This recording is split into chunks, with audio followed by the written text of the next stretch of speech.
नमस्कार, मैं रवीश कुमार। स्कूलों पर जन सुनवाई आज भी जारी है। गुजरात सरकार ने तो बाकायदा कानून बनाकर नर्सरी से लेकर सीनियर सेकेंडरी स्कूलों में अधिकतम फीस की सीमा तय की है।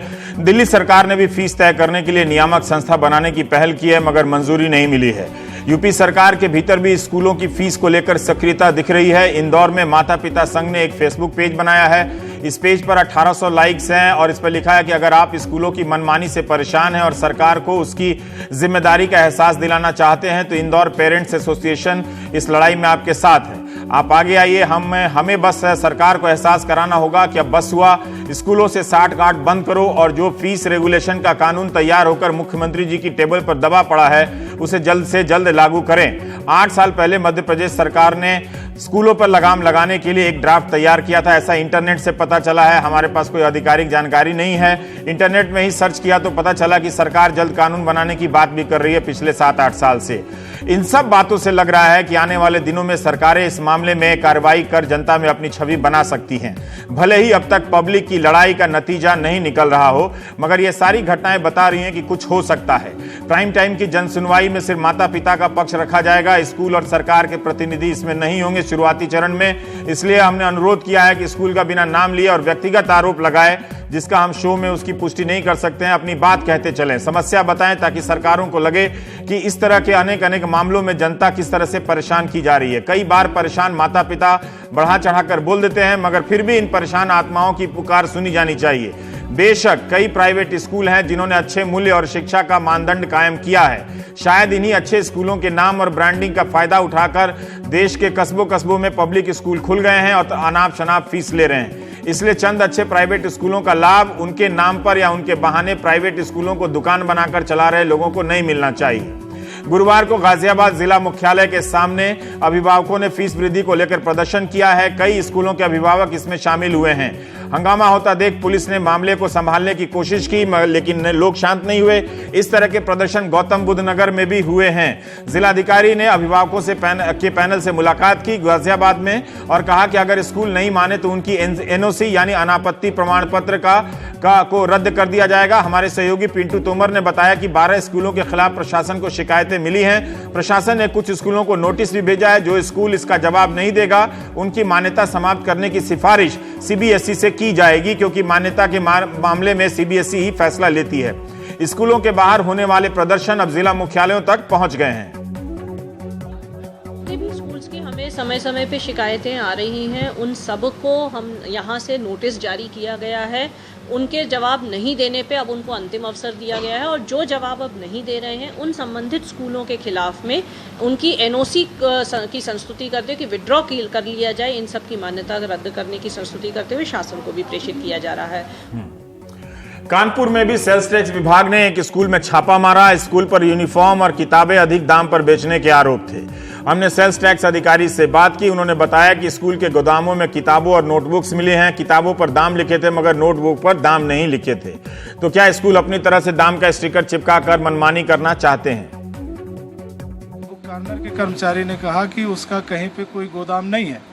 इसके बावजूद यहाँ पर गोदाम पाया गया है, माल भी पाया गया है। हमने पूरा माल रोक दिया है, डिटेन कर दिया है। अब ये लोग आएंगे, उसका सत्यापन कराएंगे, फिर देखा जाएगा। उसमें कुछ चूक है? हाँ, निश्चित रूप से। जैसा कि बुक कॉर्नर ने अपने गोदाम को इसको डिक्लेयर नहीं किया है, इसके बावजूद यहाँ गोदाम बनाए हुए हैं और बिक्री कर रहे हैं, तो ये अपने आप में एक अवैध गतिविधि है। किताबों के ऊपर रेट है लेकिन कॉपियों पे कोई रेट नहीं है। आज की जन सुनवाई में हम किताबों को लेकर चर्चा करने जा रहे हैं और ये कोशिश करेंगे कि उसी पर केंद्रित रहे। बात फिर और आगे भी जा सकती है। ज़्यादातर माँ बाप की शिकायत रहती है कि स्कूल अपने भीतर की दुकान या बाहर की तय दुकान, उधर से भी फिक्स होता है कि उसी दुकान से लेना है, किताब खरीदने के लिए मजबूर करते हैं। टाइम्स ऑफ इंडिया की 16 फरवरी 2017 की एक रिपोर्ट है। केंद्रीय मानव संसाधन मंत्री प्रकाश जावड़ेकर की अध्यक्षता में एक समीक्षा बैठक हुई जिसमें यह तय हुआ था कि सीबीएसई के स्कूलों को 2017-18 के सत्रों से एनसीईआरटी की किताबों को अनिवार्य रूप से पढ़ाया जाएगा, वहां पढ़ाना होगा। कई स्कूल और माता पिता ने शिकायत की थी कि एनसीईआरटी की किताबें उपलब्ध नहीं होती हैं। माता पिता का कहना है कि एनसीईआरटी की किताबें ना होने के कारण प्राइवेट किताबें महंगे दाम पर बेची जाती हैं। सीबीएसई की वेबसाइट पर 23 फरवरी 2017 का एक सर्कुलर है जिसमें लिखा गया है कि सीबीएसई मान्यता प्राप्त सभी स्कूलों से गुजारिश करती है कि जहां तक हो सके एनसीईआरटी की किताबों का ही इस्तेमाल करें, अनिवार्य रूप से नहीं।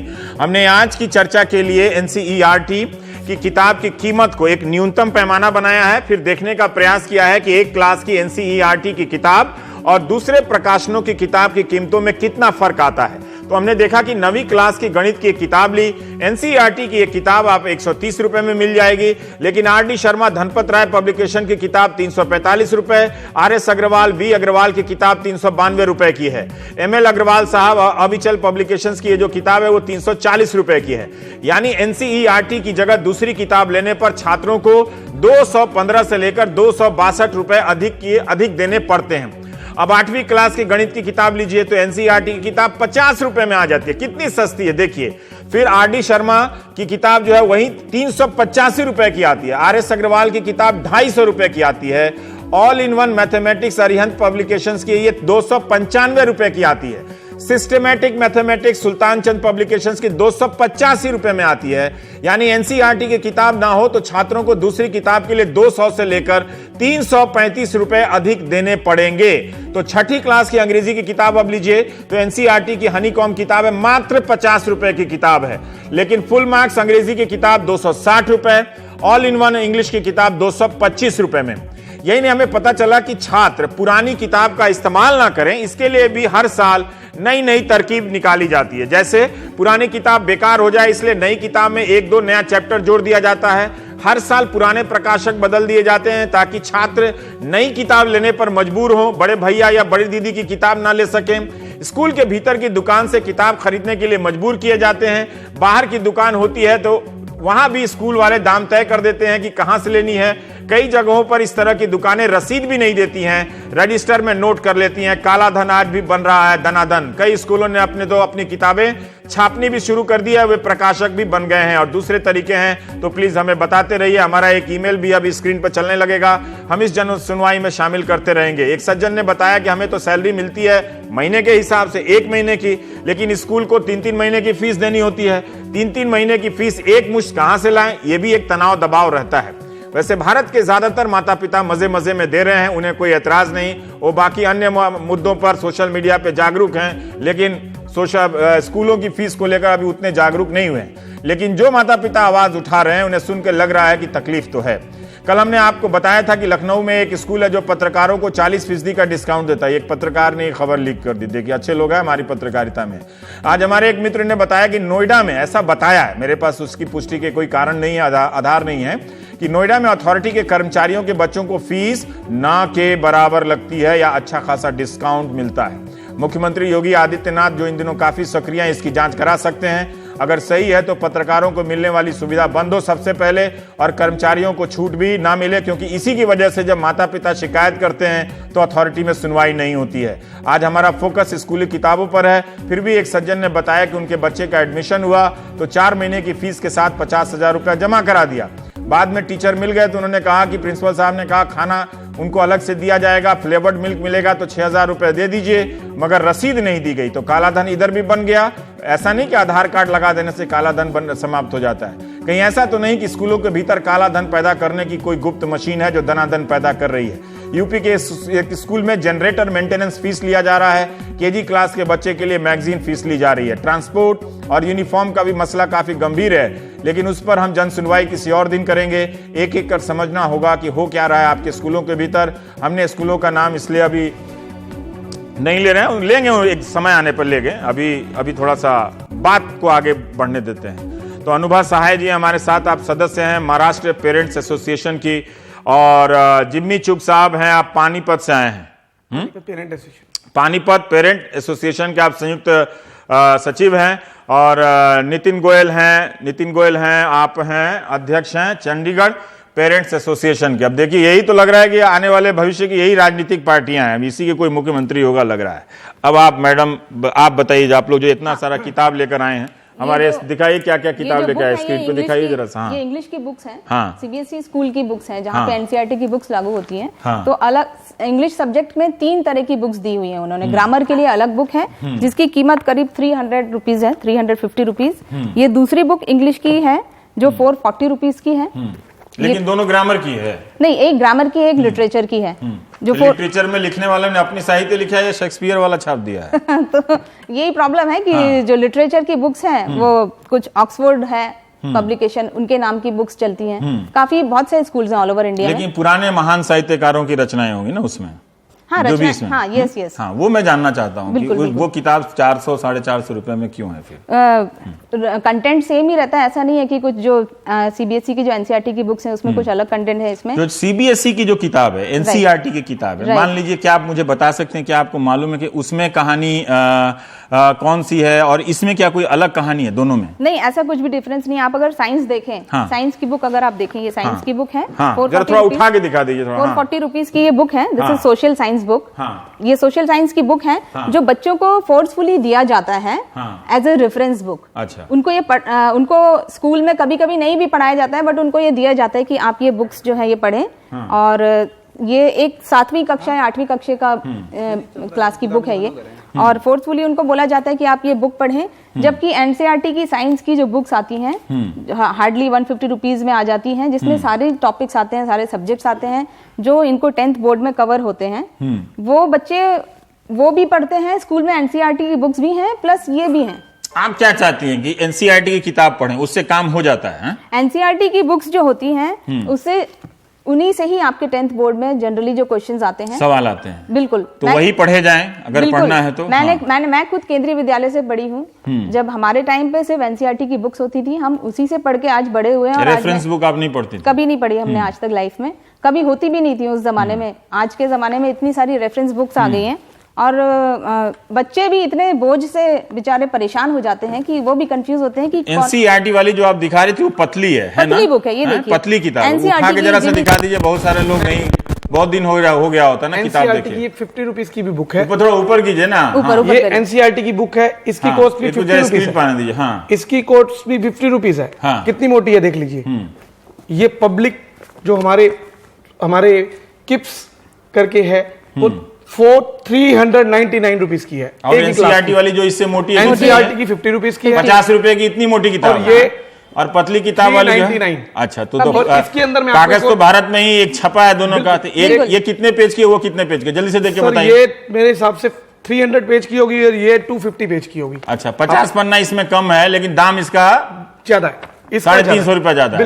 एक और बात मैं आपको बताना चाहूंगा, एनसीईआरटी की बुक्स कौन लिखता है? एनसीईआरटी की बुक्स जो पीएचडी हैं, एनसीईआरटी की बुक्स वो लिखते हैं जिन्होंने मास्टर्स किए हुए हैं। बेस्ट राइटर लिखते हैं, उसकी पूरी कमेटी बनती है। कारण क्या है, जैसे मान लो ग्रेविटी, गुरुत्वाकर्षण के ऊपर अगर एनसीईआरटी की बुक्स में 8th के अंदर चैप्टर आना है तो वो गुरुत्वाकर्षण के ऊपर जिन्होंने पीएचडी की हुई है वो लिखेंगे, या जो मान्यता प्राप्त है जिनकी। और जो प्राइवेट पब्लिश वो एक ही प्राइवेट पब्लिश जो है वो पूरी बुक छापता है। जबकि उसके अंदर वो एक चैप्टर जो गुरुत्वाकर्षण का है वो पीएचडी वाला करते हैं। आपने कहा कि एनसीईआरटी की किताब में आपको अगर 10 चैप्टर है तो 10 अलग अलग लोग लिखते हैं, और वो जो 50 जो पतली किताब है लेकिन दाम उससे 3 गुना ज्यादा है, 4 गुना ज्यादा, 10 गुना ज्यादा है, उसमें एक ही आदमी सब पे लिख रहा है। एक ही आदमी लिख रहा है और इसमें 10 पीएचडी स्पेशलिस्ट जो गवर्नमेंट की तरफ से है वो लिख रहे हैं। सबसे बड़ा डिफरेंस तो ये है। दूसरी बात मैं आपको बताना चाहूंगा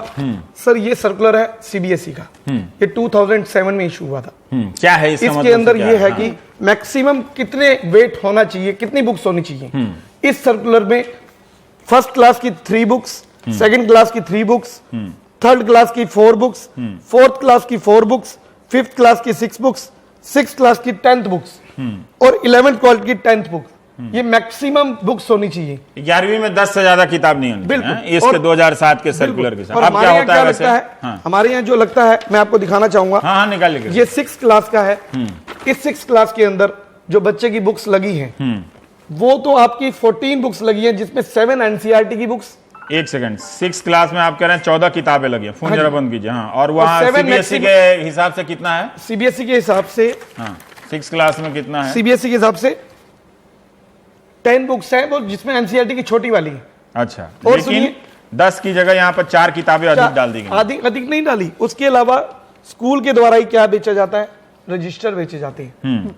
ठीक है जी, स्कूल के द्वारा स्टेशनरी बेची जाती है। वही रजिस्टर बाहर में कितना मिलता है? वो रजिस्टर बाहर में मैक्सिमम 20 रुपए का मिलता है और स्कूल के द्वारा जो बेचा जाता है वो 90 रुपीज का, 90 रुपीज 2 रजिस्टर। और भारत के माता पिता इसे खुश हो रहे हैं। मुझे लगता है कि माता पिता की जागरूकता का स्तर देख के अभी उस रजिस्टर को 300 रुपए में भी बेचा जा सकता है। एक और बात, जब आप 20 रुपए का रजिस्टर 90 रुपए में खरीद रहे हैं और आवाज नहीं उठा रहे हैं। रवि आवाज उठाते हैं, बट उनके बच्चों के साथ जो हरासमेंट होता है उस वजह से वो चुप हो जाते हैं कि आप जो है यही बुक्स आपको लानी होंगी। पेरेंट्स को बोला जाता है आपने अगर ये बुक्स नहीं खरीदी हमसे, कंपलसरी है, तो फिर आप दूसरे स्कूल में अपने बच्चों को पढ़ाइए। हमारे स्कूल में अगर आपको पढ़ाना है तो आपको हमारी दी गई हुई बुक्स ही खरीदनी होगी। हमारे जो वेंडर्स हैं वहीं से आपको बुक खरीदनी होगी, ये नहीं कि आप दूसरे वेंडर से खरीदें।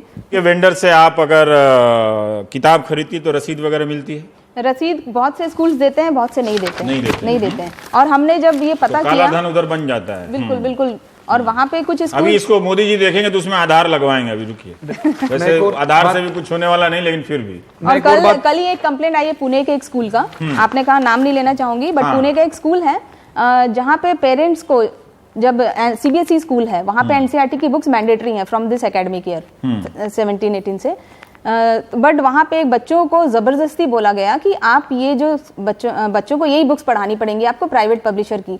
पेरेंट्स वहाँ पे वो सर्कुलर लेके भी गए सीबीएसई का, जो जिसमें लिखा हुआ है एनसीईआरटी की बुक्स पढ़ानी होंगी, बट स्कूल ने बोला हम ये सर्कुलर को फॉलो नहीं करेंगे। ठीक है, आपको अब हमारे साथ आप जल्दी से बोलिए, फिर मैं नितिन गोयल के पास जाना। नितिन जी, जो हमारे गवर्नमेंट ने सीबीएसई ने ऑर्डर इशू किया था जिसके अंदर था regarding to bag load on childrens, sir ये कहता है कि मैक्सिमम 4 बुक्स होनी चाहिए 4th क्लास के बच्चे की, और मैं 4th क्लास के बच्चे का बैग उठा के लेके आया हूँ। इसके अंदर रजिस्टर मिला लीजिए। आप ऐसा बैग उधर ठीक से उठा के बिल्कुल सर, ये 4th क्लास के बच्चे का बैग है, आप ये देख लीजिए। इसके लिए क्या रजिस्टर है, इसके अंदर क्या सब चीज है, क्या हमारा बच्चा उठा के 4थी मंजिल 3री मंजिल पे जा पाएगा?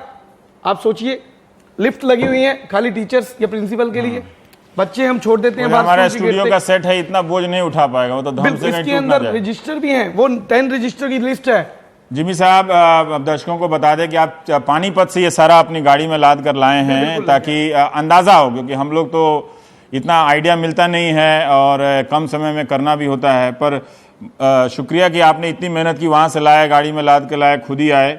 और नितिन, एक पॉइंट मैं बताना चाहूंगी, राइट टू एजुकेशन एक्ट जो है इंडिया में लागू हुआ है 2010 से। राइट टू एजुकेशन एक्ट में क्लियरली बोला गया है कि बच्चों का जो बैग का वेट है वो उनके वेट से 1/10 होना चाहिए। तो अगर फर्स्ट स्टैंडर्ड में जो बच्चा पढ़ता है या 4th स्टैंडर्ड ही आप समझ लीजिए, 4th स्टैंडर्ड में 20 किलो समझो बच्चों का वेट है, 20 kg अगर वेट है तो बच्चा 1.5 से 2 किलो से ज्यादा का वेट उसके बैग का नहीं होना चाहिए। आप बैग वेट चेक करेंगे तो 9 to 10 kg आता है। ठीक, नितिन गोयल साहब, अब हम आपके पास जा रहे हैं, पहुंच रहे हैं, आप हमारी आवाज सुन रहे हैं, तो हम अब आप पे ही छोड़ते हैं कि आप हमें किस तरह से शिक्षित दीक्षित करना चाहते हैं कि किताबों को लेकर क्या चल रहा है आपके शहर में।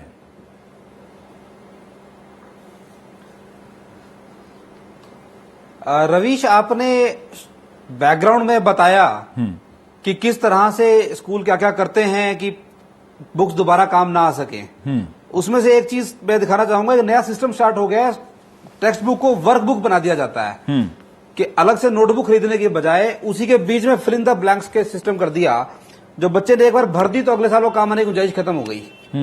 छोटे भाई बहनों किताब को आप अपने सामने ले आए, अपने सीने के पास ले आए।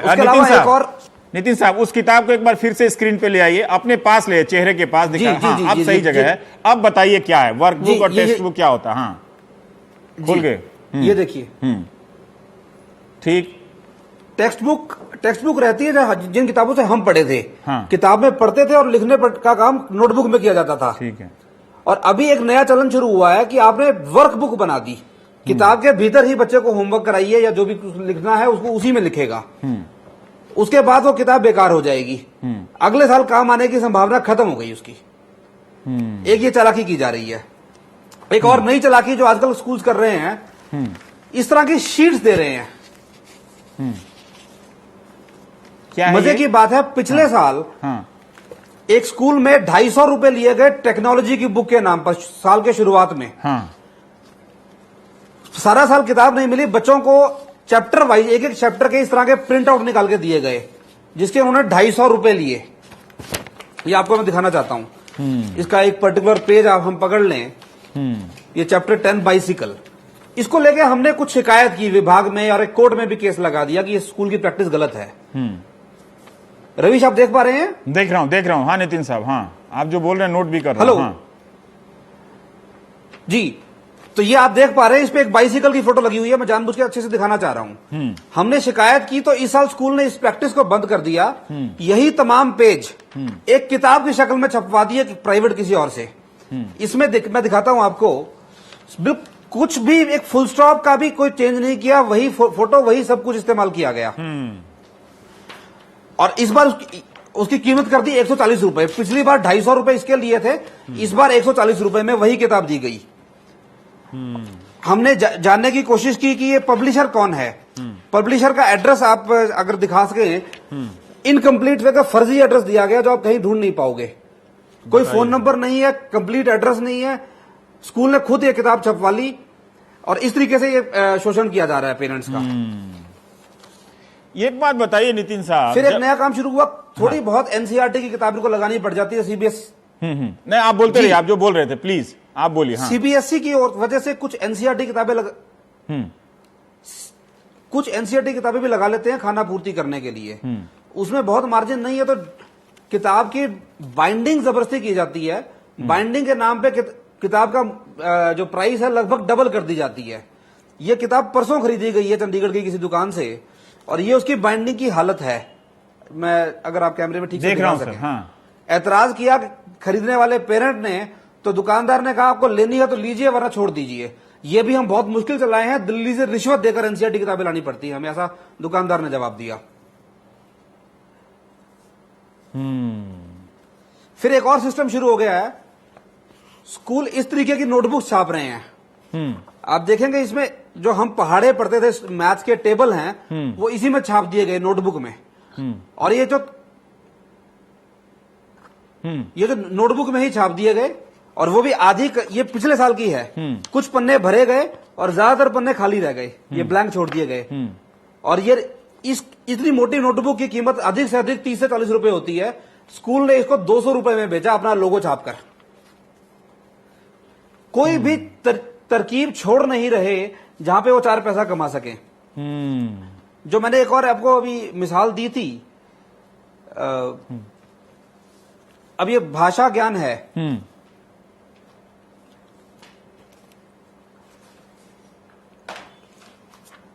ये देखिए, ये भी वही है। पिछले साल तक ये किताब स्कूल खुद छाप रहा था भाषा ज्ञान के नाम से। स्कूल, अब मुझे नहीं पता स्कूल का, आपने नाम लेने से एतराज किया इसलिए पिछला पन्ना नहीं दिखाऊंगा। स्कूल ये किताब खुद छाप रहा था भाषा ज्ञान। हमने एतराज किया, इसकी भी शिकायत की, तो वही किताब भाषा ज्ञान वही प्राइवेट पब्लिशर नाम पे छाप दी गई। अंदर बिल्कुल सब कुछ सेम है, कोई भी चेंज नहीं किया गया। और वही प्राइवेट पब्लिशर का एक फर्जी नाम क्रिएट किया गया जिसका कंप्लीट एड्रेस नहीं दिया गया। गूगल पे हमने सर्च किया इसका पब्लिशर का नाम, वो सहारनपुर की कोई कंपनी निकली, उसको फोन किया हमने ये पूछने के लिए कि आपकी किताबें चंडीगढ़ में किन किन दुकानों पे उपलब्ध हैं। तो किताब का नाम सुनकर उन्होंने कहा ये कभी हमने छापी नहीं, ये कौन है पब्लिशर हम नहीं जानते, हमें भी डिटेल दो, हम उस पर केस करेंगे। तो एक आम पेरेंट कितने केसों में उलझेगा, क्या क्या करें। कोई तरीका छोड़ते ही नहीं है जेब काटने का। नितिन साहब, आपकी बात से ये जो किताबों का फर्जीवाड़ा बताया है, अब देखिए अगर हम सिर्फ किताब पे अगर सीमित नहीं रखते तो इतनी बातें हम नहीं जान पाते जी। इसीलिए हमने कहा कि एक एक टॉपिक लेके जरा सा इसमें खंगाल कर देखते हैं। हमें नहीं पता था कि बताइए सहारनपुर का कंपनी का नाम दे रहे हैं, स्कूल जो 250 रुपए की जो प्रिंट आउट लेकर वो किताब देने के नाम पर 250 रुपए ले रहा है, 140 रुपए का एक तरह से आधा अधूरा पता देकर छाप रहा है। तो कितना काला धन इसमें पैदा हो रहा है। तो लगता है कि सारा स्कूल में ही खप गया है। इसलिए जरूरी है आप दर्शकों को यह जानना और पूछना कि इसके नेताओं का किसमें इसमें शेयर है। स्कूलों के बनाने में, हर स्कूल में स्थानीय स्तर पे वहां से पैसा आ रहा है और ये नेता लोग आके आपको बोलते हैं आपकी गरीबी दूर करेंगे, स्कूल में आपको बुलाकर आपको गरीब करने के प्रोजेक्ट में लग जाते हैं। अब आप लोग थोड़ा और कानूनी चीज और जानकारी दीजिए थोड़ा। हाँ एक सेकंड आप बोले फिर। महाराष्ट्र से आई हूँ मैं। महाराष्ट्र में जो एक्ट है, फी रेगुलेशन एक्ट, जो 2000 वहाँ पे कब बना था? 2011 में हुआ था, बट इम्प्लीमेंट 2014 से हुआ है। ठीक, 2014। हाँ। तो उस एक्ट में बोला गया है कि स्कूल में जो पीटीए पेरेंट टीचर एसोसिएशन की एक बॉडी होगी, हाँ। एग्जीक्यूटिव कमिटी होगी, हाँ। उनको पावर दी गई है कि वो बुक्स का भी जो है अप्रूवल वही देंगे। बुक्स की कितनी फीस होनी चाहिए, कौन कौन सी बुक्स होनी चाहिए, वो फी रेगुलेशन एक्ट में लिखा हुआ है। बट फिर भी स्कूल उनसे अप्रूवल ना लेते हुए अपने मन मर्जी की बुक्स जो है पेरेंट्स के ऊपर प्रेशराइज करते हैं। आपको हमने जो बुक्स दी हैं वही लेनी होगी। प्रिंसिपल से जब बात की जाती है वो बोलते हैं हमारे हाथ में कुछ नहीं है, यहाँ का जो मैनेजमेंट है वही डिसाइड करेगा। ये मैं उन स्कूल्स की बात कर रही हूँ जो स्टेट बोर्ड और वहाँ के जो आईसीएसई बोर्ड और अदर इंटरनेशनल बोर्ड के स्कूल्स हैं, इन सब के ऊपर लागू होता है fee regulation act, even CBSE board पे। जहाँ तक सीबीएसई बोर्ड में तो एनसीईआरटी की बुक्स चलती हैं, उनके पास ऑप्शन है, बट जो आईसीएसई बोर्ड है, बाकी जो स्कूल्स हैं, उनकी तो हालत और खराब है। आप कुछ कहना मैं चाह अभी रहे थे? नितिन जी की बात वो से- एक बार ईमेल अपने स्क्रीन पर दिखा देते हैं जो बनाया ताकि लोग कहानियां लिखें। हाँ, मैं हमारे नितिन जी की बात से बिल्कुल सहमत हूं, लेकिन मैं आप सबका एक और बात पे ध्यान देना चाहता हूं कि आप किसी भी सिटी के अंदर हो, यानी कि पानीपत के अंदर, ऐसा क्यों है कि किसी भी स्कूल की किताब या बुक या नोट उसी एक पर्टिकुलर दुकान पे मिलती है? आप उस चीज पे ध्यान दीजिए। पूरे पानीपत के अंदर क्या और स्टेशनरी की दुकानें नहीं? मार्केट इकोनॉमी कही बिल्कुल। जाती है। उसी फ्री मार्केट इकोनॉमी में आप गुलाम की तरह हैं, है ना? बिल्कुल। वो दूसरी चंपारण सत्याग्रह बन रहा है, इसी तरह का टैक्स लगता था वहां पे। और उस दुकान पे क्या हालात होती है मैं आपको बताना चाहता वो भी हूँ। बताइए। हम जाते हैं बुक लेने के लिए, चलिए चलिए अभी नहीं है, कल आना। कल जाते हैं काम छोड़ के, सर आपको कहा है ना परसों आना, बुक नहीं है, टाइम नहीं है। उधर टीचर्स प्रेशर बनाती है, बुक्स नहीं लेके आए। सर जब एक ही दुकान पे बुक्स मिलेंगी तो 4000 बच्चा की बुक्स उसी दुकान पे सारे पेरेंट्स 10 दिन के अंदर या 5 दिन के अंदर लेने जाएंगे तो क्या हालात होगी? दूसरी बात, मारपीट जैसा, हंगामा जैसा हो जाता है। हंगामा सर। और दूसरी बात, मैं पानीपत की बात करता हूं, मैं नाम नहीं लेना चाहता, बड़ी बड़ी लड़ाइयां हुई। ठीक है जी। स्कूल के बाहर, स्कूल के गेट के बाहर एक जर्नल सी दुकान ले ली जाती है और बुक्स बेच दी जाती है उसी पब्लिक के लिए। क्यों बेची जाती है भाई? क्या उस दुकान का लाइसेंस है? क्या वहां पे बुक्स बेचने की परमिशन है? कोई नहीं उठाता बात सर। दूसरी बात, कोई क्यों नहीं उठाता? क्यों नहीं इतने उठाता? सारे लोगों के मैं नेताओं आपको से एक इतने और बात संपर्क बताना होते हैं, चाहता क्यों हूं। नहीं उठाता है? 50% आप लोगों को कौन नहीं जानता होगा? शहर में सारे लोग हर पार्टी के नेताओं को जानते हैं। 50% से लेके 90% स्कूल जो हैं वो अपना सारा ब्लैक मनी जो रिश्वत में देते हैं, मैं दोबारा बताना चाहूंगा, सारा ब्लैक मनी जो रिश्वत में देते हैं, वो सारा ब्लैक मनी हमारा पैसा जो बुक्स के रूप में हम उनको देते हैं, जिसकी पक्की रसीद नहीं मिलती। काला धन किताबों से पैदा हुआ। काला धन किताबों से कमीशन खोरी ऊपर जाती है। आपके स्कूल की इतने लाख फीस है, इतने % आपको व्हाइट ब्लैक मनी देनी है। वो कैसे देनी है? ब्लैक मनी देनी है। आप लोग को ये पता होता है कि फलाना स्कूल की सर वीडियो रिकॉर्डिंग्स हैं हमारे पास, हर चीज है। हम फेसबुक पे डालते हैं, हम व्हाट्सएप पे डालते हैं। हमारे डीओ साहब, हमारी हरियाणा सरकार, हमारे शिक्षा मंत्री सब क्या कर रहे हैं? कुछ भी नहीं करते। एक बात मैं जानना चाहता हूं, अगर आप बता सकें तो जल्दी से। अगर आप शिकायत करते हैं, मान लीजिए, तो अपने जिले से लेकर मतलब राजधानी तक कितने प्रकार के विभागों में आप जाते हैं? हम हर बार 10 नाम बताइए ना। नाम नहीं जानते पत्रकारों मैं को? नाम नहीं बताना मालूम। चाहता हूं। सबसे पहले हम डिप्टी डीओ ऑफिस में शिकायत करते हैं। क्या होता है? District education officer. DEO, fees के मैटर के बाद हम इसके ऊपर आता है ठीक। हमारा fees end fund regulatory committee, अच्छा। हम वहां शिकायत करते हैं। ठीक। उसके ऊपर आते हैं हमारे एडिशनल चीफ सेक्रेटरी टीके दास, ठीक। क्योंकि ये चैनल है, आप सीधा कोर्ट नहीं जा सकते। दूसरी बात मैं आप सबको यहां से माध्यम से बताना चाहता हूं, कोई भी अभिभावक डरे मत।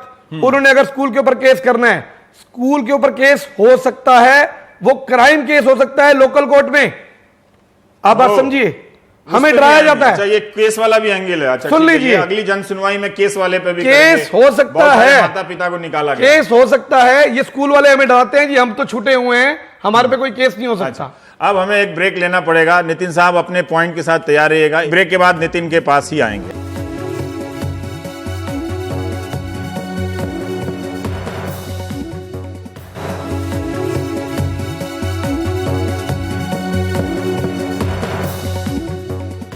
तो प्राइम टाइम में चल रही है स्कूलों पर जन सुनवाई। नितिन साहब, हम ये जानना चाह रहे थे कि अभी कई तरह की बातें निकल कर आई।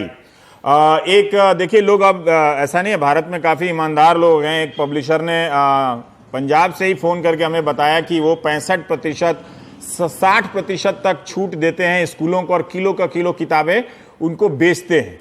तो अगर यही अभिभावकों की मांग है कि अगर वो बाहर से खरीदेंगे तो 300 की किताब पे थोड़ा मोल भाव करके 250 में भी ले सकते हैं, हो सकता है 200 में भी ले सकते हैं, पर वो उनके मोल भाव का अधिकार उनसे छीन लिया गया है। एक ही दुकान पर तय दाम पर खरीदना है, तो ये एक तरह से एक उदारवाद के भीतर भी एक तरह से गुलामी चल रही है। इसी तरह से होता था चंपारण में कि आप अगर पानी पिएंगे उस पर भी आपको एक टैक्स देना पड़ता था।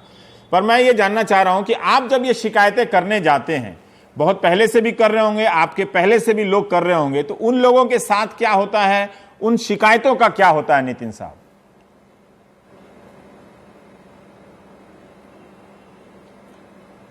ऐसा है, हमने लगभग 1 साल पहले इस पे काम शुरू किया।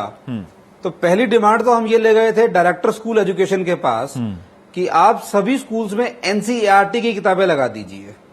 इस पर चर्चा हुई, जवाब आया कि प्राइवेट स्कूलों को ऐतराज है, वो कहते हैं कि एनसीईआरटी किताबों में क्वालिटी की दिक्कत है, गलतियां रहती हैं, इसलिए प्राइवेट किताब लगाई जाए। हमने सुझाव दिया कि चंडीगढ़ में 82 प्राइवेट स्कूल हैं, हम एनसीईआरटी की जिद छोड़ देंगे, आप प्राइवेट की ही लगाइए, लेकिन सभी स्कूल्स में यूनिफॉर्म किताबें लगाइए, एक समान सेट लगा दीजिए सभी स्कूल्स में। करिकुलम एक है, सिलेबस सीबीएसई का एक है, तो किताबों का एक ही सेट लगाया जाए हर जगह पर, उसमें क्या एतराज है? उस पर विभाग, नेता लोग या हमारे अफसरशाही वही तो कमजोर नजर आए, नहीं ऐसा कैसे कर सकते हैं, स्कूलों की ऑटोनॉमी है, नहीं कर सकते। उसका नतीजा यह है कि चंडीगढ़ में 82 प्राइवेट स्कूल है, तो 82 के 82 अलग तरह की किताबें लगाते हैं, आपस में भी वो उनकी सहमति नहीं बन पाती। इसमें और इंटरेस्टिंग एग्जांपल ये है, चंडीगढ़ में एक स्कूल ऐसा है जिसकी 2 ब्रांच हैं, एक ही शहर में 2 ब्रांच, स्कूल का नाम भी एक है, मैनेजमेंट भी एक है, 2 ब्रांच में भी किताबें अलग अलग लगाई गई हैं, सिर्फ इसलिए ताकि मोनोपोली बनी रहे। हर स्कूल की किताब एक्सक्लूसिव रहेगी तो एक ही दुकान पे मिलेगी, चाहे वो स्कूल के भीतर हो या स्कूल की बताई हुई कोई अलग स्पेशल दुकान हो। मोनोपोली रहेगी तो मोल भाव की तो बात छोड़िए, आप लाइन में लगकर किताब लेंगे, दुकानदार के नखरे से लेनी पड़ेगी आपको। मैं इसमें 2 सवाल मेरे उठते हैं सरकार से, एनसीईआरटी से भी और सीबीएसई से भी। पहले एनसीईआरटी, अगर वाकई में एनसीईआरटी किताबों में कमियां हैं, गलतियां हैं, तो वो क्यों नहीं सुधार सकते? अपने आप में एनसीईआरटी एक सफेद हाथी है सरकार का, वो भी हमारे पैसे से, टैक्स पेयर के पैसे से चल रहा है। बहुत अच्छे हम समझते हैं, वहां पर प्रोफेसर हैं, रिसर्च की जाती है हर किताब को डिजाइन करने में, वो क्यों नहीं उनको अपडेट कर पाते अगर प्राइवेट स्कूल के लोग सही कह रहे हैं? हालांकि हमें उन पर तसल्ली नहीं है। फिर सीबीएसई से मेरा बहुत नाराजगी है मुझे, ठीक, वो एक भी सर्कुलर में क्यों नहीं एनसीईआरटी को कंपलसरी कर पाते? दबी जुबान में गुजारिश करते हैं प्राइवेट स्कूलों से, जहां तक संभव हो एनसीईआरटी किताबें लगाइए और प्राइवेट पब्लिशर की किताबों की संख्या कम से कम हो, इस तरह की भाषा लिखी जाती है। इसकी क्या वैल्यू है? लीगल तो कोई वैल्यू रह ही नहीं गई। स्कूल वाले एनसीईआरटी की किताबें अगर आप देखेंगे तो काफी अच्छी हैं, वो काफी अच्छी है अभी तक एनसीईआरटी। नहीं, पीएचडी वाला उस पे मत जोर दीजिए, पीएचडी पे वो तो सरकार नहीं जोर दे रही है, पीएचडी वैसे भी कम कर दिया है, लेकिन किताबें उसकी अच्छी हैं। पर उनकी एक बात सही है कि एक स्कूल का 2 ब्रांच, दोनों में अलग अलग किताबें, ये किस किताबें अच्छी हैं जी। ठीक, आप वो फीस की बात कर रहे थे, वो क्या था वो? इस माध्यम से एक और बात बताना चाहूंगा। देखिए, थोड़ा सा बाहर जाने की इजाजत दूंगा आपसे, थोड़ा सा। हाँ, किताबों के अलावा सैनिटाइजर तक, सैनिटाइजर, बाथरूम का सामान बच्चों का स्कूल से दिया जा रहा है और जबरदस्ती कंपलसरी करके वो भी उनसे लिया जाए, यहां तक चीजें हो रही हैं। घोर कलयुग, हे प्रभु, हे प्रभु। हाँ। मैं एक और इस माध्यम से हरियाणा की जनता को आज जागरूक करना चाहूंगा। कीजिए जागरूक हरियाणा की जनता को। देखिए, नहीं, इसके साथ साथ आपने उनसे पूछा था कि स्कूल वाले क्या करते हो सकते हैं जागरूक। आपने नितिन जी से पूछा था कि स्कूल वाले क्या करते हैं। अगर हमारे अभिभावक आवाज उठाते हैं फीस को लेके, सबसे पहले प्यार से उनको बुलाया जाता है, आप कितने लोग हो? 20 लोग हो, आ जाओ अंदर, 50% फीस माफ जब तक आपका बच्चा पढ़ेगा। ये भी अच्छा है, ऐसे करके और बढ़ा लेना चाहिए। हाँ, ग्रुप लेकिन जिसकी नीयत खराब है वही लेगा ना, जिसकी नीयत सच्ची है वो लड़ेगा। मैं लड़ा, ये आप लड़ गए, मैं लड़ा, मेरे ऊपर एफआईआर की इन्होंने। ये इनका टारगेट ये होता है किसी लेडी को आगे करना, और जो नेता बनने की कोशिश कर रहा है कि बिना बेल के ही आ गए। नहीं, देखिए क्या है, इनलीगल एफआईआर कराना उनका वो है। फीस वाली बात दूसरी बात, मैं एक और यहां से जागरूक करना चाहूंगा हरियाणा की जनता को। देखिए, गवर्नमेंट ने ऑर्डर बनाए हुए हैं कि annual charge, development charge, examination fees, smart class charge, ये इनलीगल हैं। दोबारा सुन लीजिए, रूल है, इलीगल है। इसके ऑर्डर है। कौन सा ऑर्डर? ये हमारे पानीपत डीओ का ऑर्डर है। हाँ। ये पानीपत बीईओ का ऑर्डर है। 30 साल का है, इसी साल का 17/1 का ऑर्डर है सर। अच्छा, इसके बाद भी ये ले रहे हैं? ठीक है जी। ये सरकार अपने कागज में लिखती है कि इलीगल है, तो इससे अफसर के खिलाफ कार्रवाई नहीं होगी, वो बच गया। अब इसको लागू नहीं करवाएगा। अफसर के पास गए, सर आपने ऑर्डर दिया है, उसके बाद स्कूल फिर ले रहा है, और अफसर सर कहते हैं सर आप समझदार हो, उसकी कहां तक चलती है, मैं तो एक मुआइंदा हूं। अच्छा। आप ऑर्डर है, ओके है, मेरी पावर है नहीं है आप जानो। एक और बात वो भी बताना बात चाहूंगा, सही है बेचारे का एक क्या। और बात बताना चाहूंगा, जब annual charge, examination fees, computer fees illegal है, ये एडमिशन फीस ले सकते हैं पहली, छठी, 9वीं, 11वीं में। ठीक है जी। अब वो फीस वाला बताइए, 1 मिनट है, ब्रेक लेंगे फिर मैं इनसे बात करूं। हाँ, फीस वाला का मैं बताना चाहूंगा, क्या था, चेकबुक दिखा रहे थे। इस साल हमने क्या किया है, पानीपत की जनता ने लगभग 7,000 अभिभावकों ने अब तक स्कूल ने मांगे हैं, मान लो एक छोटा सा स्कूल है, 7,000 8,000 रुपीज। अच्छा, 7,000 मांगा। ठीक है जी। इसके अंदर इसने लिखा है annual fees, other charge, examination fees, dairy plus syllabus और ट्यूशन फीस। ठीक, लीगली ये हमसे ले सकते हैं ओनली ट्यूशन फीस। हमने इसके 1,300 रुपए के चेक, जिसमें 1,000 रुपीज और 300 रुपए का चेक बैंक में, 7,000 की जगह आपने 1,300 के लीगली 7,000 चेक हरियाणा की जनता ने, 7,000 लोगों ने, 7,000 चल रहा है वहां पे, 7,000 खतरनाक। पानीपत के अंदर 7,000 अभिभावकों ने, हरियाणा के अभिभावकों को बधाई कि इतनी हिम्मत उन्होंने की, 7,000 लोगों ने सिर्फ 1,300 रुपए का 1,300 का चेक हमने बैंक में डाला है। 3,500 चेक पास हो चुके हैं। हाँ। 3,500 चेक के लिए स्कूल की तरफ से लेटर आ जाता है कि हमारा बैंक अकाउंट बंद कर दीजिए। अकाउंट बंद हो जाता है, बैंक की स्टैंप लगी हुई रसीद, ये तो आप लोग कमाल कर बाय रहे हैं, हैंड ये वापिस आ रही है। इसका मतलब हमारी जन सुनवाई एक दिन सफल होने वाली है। आप देखिए, मतलब आपकी मेहनत है। अगर ठीक, मैं एक ब्रेक लेंगे, आप जल्दी, आप एक पॉइंट 60,000 अगर हम इस पोजीशन पे चलते रहे, हाँ। मैं समझता हूं 100 करोड़ रुपए हम इस साल रोक लेंगे पानीपत का, 100 करोड़ रुपए। और हरियाणा के आने वाले टाइम में संयुक्त सचिव है पेरेंट्स एसोसिएशन ऑफ पानीपत के। हम छोटा सा एक ब्रेक लेंगे। अनुभा सहाय जी जो महाराष्ट्र की हैं, वो एक कुछ कहानी बनाना चाहती है। अब हमारा समय थोड़ा कम होता चल रहा है, लेकिन हम ब्रेक के बाद आ रहे हैं।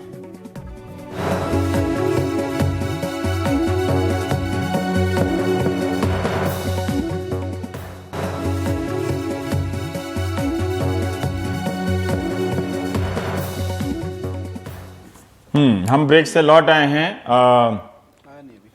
अनुभा जी, आप बताइए कि आप महाराष्ट्र का कुछ किस्सा बता रहे थे। आप समय कम है, लेकिन आप बताइए प्लीज। हाँ, महाराष्ट्र का मैं ये बता रही थी कि वहाँ पे एक एडमिशन फीस के लिए रूल है, जो कहता है कि आपकी जो एडमिशन फीस है 1 मंथ की ट्यूशन फीस से ज्यादा नहीं हो सकती है।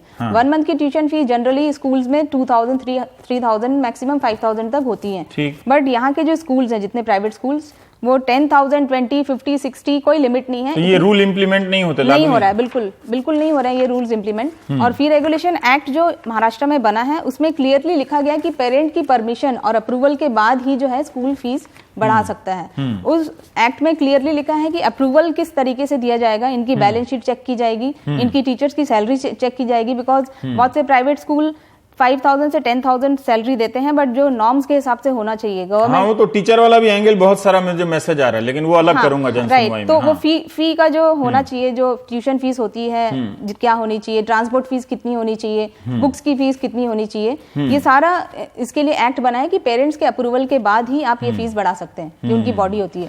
नितिन साहब, आप कुछ कहना चाह रहे थे, आपने हाथ उठाइए जी, कहिए। जी, एक तो मैं एग्जांपल देना चाह रहा था कि 2 सक्सेस स्टोरी हमारे यहाँ हुई हैं। पेरेंट स्कूल के लेवल पे पेरेंट एसोसिएशन बनाई गई और उन्होंने किताबें अपने आप अरेंज कर ली प्राइवेट पब्लिशर से। 25 से 30% डिस्काउंट पर किताबें बांटी पेरेंट्स को। तो ये आंखें खोलने वाली फिगर है, साफ साफ नजर आ रहा है कि ये काली कमाई हो रही थी, कालाधन स्कूल बना रहे थे। पुणे में फीस के ऊपर आपने शुरू में एक जिक्र किया था कि 3 महीने की फीस देना मुश्किल लगता है, उसमें थोड़ा सा मैं ऐड करना चाहूंगा। स्कूल के जितने भी खर्चे हैं वो खर्च होने के बाद दिया जाता है, महीना बीतने पर तनख्वाह या बिजली का बिल सब कुछ। पेरेंट्स से 3 महीना पहले फीस एडवांस ली जाती है। इसमें इंटरेस्टिंग बात है कि उसके ऊपर लेट फीस लगाई जाती है। जनरली क्वार्टर की 3 महीने की फीस 10 तारीख तक आपको जमा करनी है। 11 तारीख हो गई तो 100 रुपया लेट फीस या 200 रुपया लेट फीस पर डे के हिसाब से भी लगाया जाता है किसी स्कूल में। हमें तो ब्याज मिलना चाहिए और आप एडवांस फीस के ऊपर लेट फीस लगा रहे हो। एक ये मैं चाह रहा था कि पुरजोर तरीके से पुणे का क्या उदाहरण दे रही थी अनुभा जी? पुणे का भी जो नितिन जी ने जैसे अभी पुणे बताया, पुणे में भी एक स्कूल है जहाँ पे बच्चों ने, पेरेंट्स ने वहाँ का जो प्राइवेट पब्लिशर है, वहाँ जाके जब स्कूल की बुक्स का रेट पता किया, उनको 25% का डिस्काउंट मिला है। सेम बुक जो स्कूल में समझिए आप 100 रुपीज की है, कितना पैसा लोगों का बच सकता है। हाँ, राइट, वो उनको 75 रुपीज। हम अगली जन सुनवाई हम बता दें कि यूनिफॉर्म को लेकर करेंगे, तो स्कूल फी @ndtv.com पे यूनिफॉर्म को लेकर बताइए, मार्केट में क्या दाम है, यहाँ क्या दाम है, कितने प्रकार के 5 दिन में यूनिफॉर्म पहनने पड़ते हैं, क्या क्या पहनने पड़ते हैं, उसके बारे में थोड़ा सा स्पेसिफिक रहिएगा। schoolfee@ndtv.com पे लिखिएगा, बाकी मसले को अभी छोड़ दीजिए, इसी पे लिखिए, हम अनाउंस करते रहेंगे। आप बताइए। मैं एक लास्ट यहाँ मीडिया के माध्यम से बताना चाहूंगा, देखिए पानीपत पेरेंट एसोसिएशन ये नहीं है कि पानीपत तक सीमित है। पानीपत पेरेंट एसोसिएशन इस मीडिया के माध्यम से पूरी सरकार, हरियाणा सरकार, हमारे शिक्षा मंत्री, जितने डायरेक्टर हैं उनको ओपन कहेगी कि खाली पानीपत पेरेंट एसोसिएशन नहीं आएगी, आपने जो ये रूल बनाए हैं, जो नियम, जो ये आपके ऑर्डर हैं, या तो इन ऑर्डरों को लागू कराएं, नहीं तो इनको कैंसिल कराएं। ये ऑर्डर उन्हीं के बनाए द्वारा बनाए गए। जिमी साहब, अनुभा जी और नितिन साहब, आप लोगों से बात करके अच्छा लगा, आपकी सक्रियता देख के अच्छा लगा। थोड़ा भरोसा होता है कि राजनीतिक दलों के अलावा आप लोग भी लड़ रहे हैं इन मुद्दों पर। दुख भी होता है कि पेरेंट्स, अभिभावक की हालत जो है गुलाम जैसी कर दी गई है।